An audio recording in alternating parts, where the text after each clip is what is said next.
So ayan mga parts, isang magandang araw po sa inyo.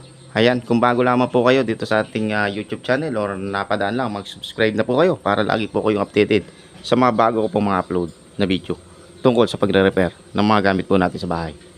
So ayan mga boss, mga parts, meron po tayong sinetup na solar So sa mga baguhan, panuorin nyo po yung aking mga video, at sa mga small budget, ayan, para makapag-install kayo ng solar sa inyong bahay, ay subaybayan nyo aking mga video.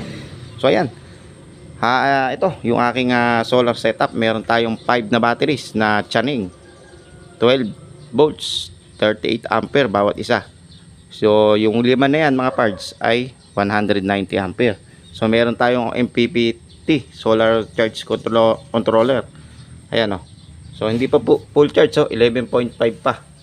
Hindi pa full charge. So kasi nga ito magdamag namin tong ginamit, sa mga electric fan saka sa ilaw. So ngayong araw ay mapu-full charge na mamaya yan. So ito yung load namin ngayon, 41.4 watts. Okay, mga parts. So ang gagawin natin mga parts, ay isasaksak natin yung refrigerator dito. Di ba sabi ko sa ating video na to, ay kaya ba yung ating refrigerator? So ginawan ko na yung ating refrigerator ng sariling saksakan, nakabukod. So ito, turo ko sa inyo.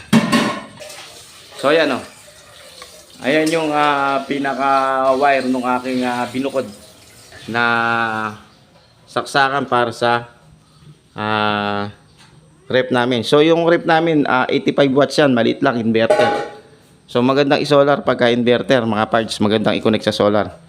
So matipid lang kasi sa kuryente. Ngayon ito yung saksakan ng rep namin papuntang ABR. Ayan, naka ABR kasi yung rep namin. Ngayon tatanggalin natin to. So ayan, namatay yung connection ng ABR. So walang nakasaksak dyan. So yung saksakan ng rep kukunin natin. Yon, ito yung nanggaling sa rep mga parts. So ayan, ito na. So isasaksakin natin dito papunta sa solar. So ayan, hindi pa nakasaksak doon sa labas So tingnan nyo, alang ilaw yan. Alang ilaw, punong-puno yung aming rep mga parts. So ayan ayan yung pinakasaksakan nya. So isasaksak ngayon natin to sa solar yung ating refrigerator. Panuorin nyo kung kakayanin, pero kakayanin yan. So ayun yung outlet ng ating solar. Ayan outlet ng ating solar.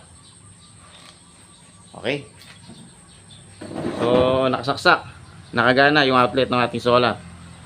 So ito yung puti, ayan yung puti, nakasaksak. Tapos ito nakasaksak dito kasi yung pambackup ko yun sa Meral ko yun pambackup ko yun So okay, nakasaksak na dito solar na. So meron tayong 11.5 volts. So ayan, so meron tayong load na 41.5 watts. Okay, saksak na natin yung ating rep. So sasaksak ko na yung rep, okay, sa solar. Ayun. So sinaksak ko na yung rep, i-on na natin yung thermostat. Ayan, nakasaksak na yan, may kuryente na yan mga parts. So tingnan natin kung nakailaw. Ayun, nakailaw. I-on natin yung thermostat. Ayun, naka-on. Number 1 lang muna. Tingnan natin kung umuugong. Pakinggan nyo mga parts, umuugong na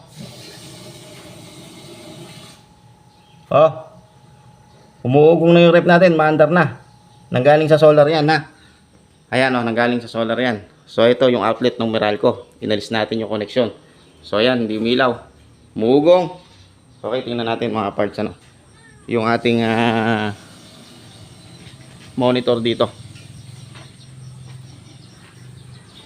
So okay, meron tayong 11.2 na bawasan. Kanina 11.5. Nilalagyan ko kasi ng cover to kasi andito lang sa labas yung aking solar setup mga parts Mas maganda rito sa labas, hindi sa loob ng bahay, para kung sakali pa magka-problema ay dito lang sa labas. Yun. Kaya kung magso-solar setup kayo, dito lang sa labas mga boss. Huwag sa loob ng bahay. Para safety. So okay, meron tayong 11.2. So okay, sa MPP3 Sa MPPT, meron tayong 11.5. So, hindi talaga magpapares yan. So, okay, yung ating ano dito, ayan, yung watts, 120 watts, no? Ayan, bumibilang tayo ng 120 watts. So, ayan. So, kayang-kaya yung refrigerator na 5 batteries na 190 ampere na lead acid, no? Chaneng. So, mas mainam yan. Mas gusto ko yung mga lead acid, mga parts, ano? Kasi ang mga lead acid, habang ginagamit mo yan, na nag-charge, napakahusay niyan. Pero, pagkagabi, ang disadvantage niyan sa gabi, ay dun nga lang, sa gabi, kailangan maglalaylo kayo ng gamit, magbabawas kayo ng load. Kasi nga, mas malakas yung lead acid pagkaka ginagamit na nagkakarga, na nagcha-charge. Ayan, halimbawa, yung araw na yan, yung umaaraw ay ginagamit nyo, mas malakas ang performance, mas maganda ang performance ng mga lead acid pagka umaaraw ay ginagamit nyo. Pero sa gabi, mahina. So, yun ang kaibahan ng talagang yung mga battery na pang solar. Yun ang kaibahan. Yung pang solar talaga, kasi kahit sa gabi ay malakas siya. Pero mas naiinaman ako sa lead acid, no, nagamit kasi yan, walang mga electronic device yan. Itong mga lead acid na to na battery, walang electronic device to. Hindi katulad ng mga iba na battery na may mga electronic device. Ito kasi wala. Talagang ito ay hindi nasusunog. Ito kasi pagka nagkaroon ng problema, lolobo lang. No, hindi katulad ng mga ibang batteries na mayroong mga electronic device na pagka nasunog, ay pagka nagka-problema, talagang masusunog. Ito lumulubo lang, hindi nasusunog yan. Kaya yan ang aking ginagamit, mga lead acid battery sa aking solar setup, ano, mas mainam. So okay, gumagana pa rin, ano? Gumagana pa rin yung ating rep, naka 11.2. Okay. So tipid talaga, mga boss. Ayan, oh. Maganda sikat ng araw, gumagana. Ayos na ayos tong ating solar setup. Kaya kung magse-setup kayo na pang refrigerator, kinakailangan inverter. Tapos yung rep nyo, kinakailangan maliit lang. Huwag masyadong malaki, no?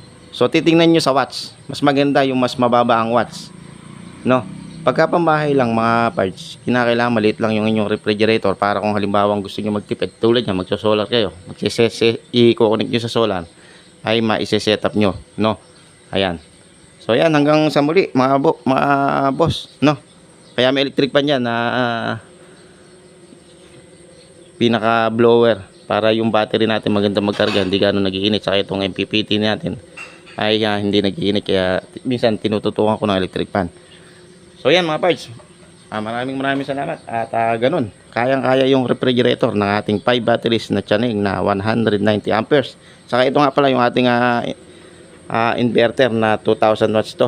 Ayan, power inverter na 2000 watts, kayang-kaya. Ilalagay ko na lang sa baba ang link ng mga ginamit natin na mga materials para maging ganito yung setup nyo pagka refrigerator at iba pang mga appliances ang inyong gagamitin. So yan,